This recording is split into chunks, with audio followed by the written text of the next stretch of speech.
What's it like to be a first gen student here in A&M? It's really nice actually. The way at least Mays treats like our first gens. A lot of the first gens are on the Regent scholarship.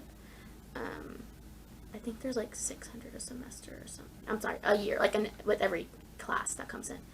And that's mainly what brought me to A&M because I needed to. I didn't want to take out any loans, so I got this big old scholarship, and I'm very thankful for it. Thank you to all the donors. I literally would not be here without them because there was no way I could afford it. Um, and Regents and like Mays specifically really appreciates the first gens. There's a program within Regions called RAP. It's the Regions Ambassador Program, and it's the Mays sector, and it's like run by Corey Dean Stone. Corey Dean Stone is my favorite person on earth. He is the advisor of every single year. He wins everything. In my mind, he wins everything.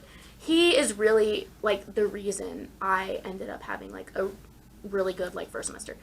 Um, so RAP, everyone gets paired with a like all like the first gen business majors on the Regents program get paired with like an ambassador that's a sophomore, and they're kind of like it's kind of like a little like small group leader or whatever, but like throughout the entire year, so you always have a resource to go to. You have someone if you just want to eat lunch or something. It's like a real you're getting a mentor. So it's really nice to have that person there, someone who's in your shoes but a year ahead, so they can kind of help you with what you're going through at that point. Um, and RAP is just a great program. And like Regents in general, like A&M. Regents is like a sector of like diversity and inclusion, whatever at A&M, which is like just like what I'm gonna speak from. But I ended up going on a free trip to South Africa for 2 weeks through Regents. All expenses paid, food, hotel, excursions. We went zip lining. We went on like a wine tasting. Um, we stayed in multiple hostels. We did company visits. The airfare was free. I could never go to Africa on my own dime. But Regents partnered with Phillips 66 and they ended up doing that trip. I don't think that trip exists anymore. I think they go to London now, which is also very cool. But South Africa was super awesome. And it just shows how much like A&M and their donors and like Mays care about their first gens because they're trying to get them to have these experiences that other students might be able to have, but that they can't because of like their income or whatever. Because it's not cheap to go 17 hours away on a plane.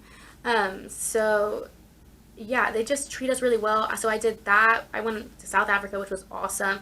I love Cape Town, my favorite little city. So I did that through them, and then I also went on this like gold like it's I forgot what it was called, but we went on this little trip during spring break to Heifer International, which is a nonprofit in Arkansas, and we stayed in this like it was called the Global Challenge, and they kind of like put us in this like this they created little like mock-ups of ways different people like live in poverty around the world, and at first I mean I knew what I was getting myself into, like I knew it wasn't going to be great, but I didn't you like don't realize how lucky you are until you like live in that situation for a little bit. So I ended up getting the dirt slums. We like had to draw out of like a little bucket and that's what you get. I ended up getting the dirt slums, which is literally the worst one you can get. And it was Arkansas in the middle of the woods in the middle of March, which was about 30 degrees. Um, so I slept outside in a little dirt slum with barely any like protection at all. In 30-degree weather, the only warmth we had was from a fire, so I smelled like smoke the next morning. We had to share like 1 cup of rice between like 20 people or something. It could have been more than that. I don't really remember. But we like barely had any food. We barely had any water. We had to like at first we were all trying to fight with each other. The little different like areas. Like there was like the Thailand group that was like staying in this like nice little hut, and there was like the wood slums and the dirt slums, and then there was the Appalachian group, whatever. We were all trying to fight with each other, like because we all competitive mindset, I guess. But then we realized in the end that maybe if we combined all of our resources, we could all have a decent time. So ended up working out in the end, I guess. But it was just really eye opening to that because that's how people live. And then I went to Africa after that, and we would drive down the highway, and where there were literally villages of slums, and I did not know that existed at all. I always heard about it, but I didn't know like I never saw it in person, because I live in such an urban area. Like the slums is like a tent under the highway or whatever. But yeah, it was just crazy to see that people actually live like that. And I did not have a good time at all. I was cold, I was in pain, I was tired, I didn't sleep, I didn't eat. And it was just crazy because people actually live like that on their day to day. And I never realized how lucky like I had it. And I have a roof over my head, and I have running water and electricity and heat, and I like so thankful for that. And it's sure in like some standpoints, like some people's eyes, I might not be as well off as other people, but I'm still like I still have food, shelter, and water. So that's just something that I really took for granted before doing that. And I'm so thankful and lucky to be able to have like a family that can provide for me, and that a school that can also like help me get through like having to provide for myself essentially.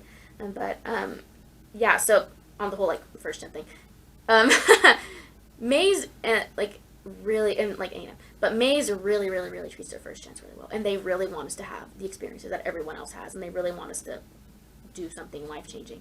And I think that's why they care so much about us and why they try to do so much for us, because they obviously want to continue us, like make we have add kids and whatever. They want to keep the cycle going. But it's just I've never really felt cared for this much, like obviously by my parents, but like people that don't necessarily know me, because these people did not know me at all when I came in. All they knew about me was my 2 little or 3 little whatever applied Texas essays and my demographics. But they poured so much into us, like into all of our first gen students, and everyone I know like that's first gen like at Mays. We all have amazing experiences. I think almost all of us have studied abroad at some point. All of us are doing really great things with our careers, getting great jobs, internships. So it's really nice to have the support system from like your actual like school and institution, because I don't think I would get this much attention and this much care from anywhere else. Yeah. So you've had a good, like a lot of good experience at A&M, but what was your like happiest moment here? A&M actually like tweeted about tweeted a question once. I was like, "What's your favorite A&M memory or whatever?"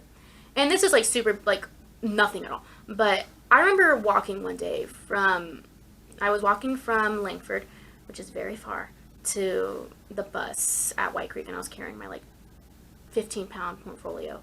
It was really heavy. But I was listening to one of my favorite songs, and it was a beautiful day. It was like 80 degrees and sunny, and it was just like during like a little passing period.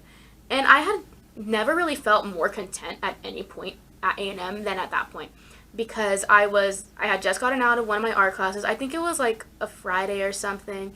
It was like my only Friday class, but I think I had just gotten out of one of my art classes, and it was just a really like nice and happy moment, because I was listening to something I love in the amazing weather, and then I had just come out as something that like I had been pouring my heart into this like project, and I'd never ever thought I could ever get to the point I am with honestly with my education or like my art, because I kind of spent my entire life like I was my school like within like our top like 10%.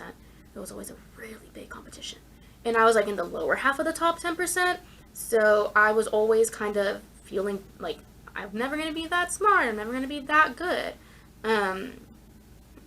Just because that's how it was in high school. Like my best friend was like ranked like 17, and I was ranked like 60 something. So it was like a big difference. And so I never thought I could be like as smart or as talented or as whatever as this other person, like a person I didn't even, like not an actual person, just as anyone. But in that moment, I had just been working really hard. It was also the same time I was taking accounting. Terrible class. But it was like at that same time as well when I did not do well in accounting at all.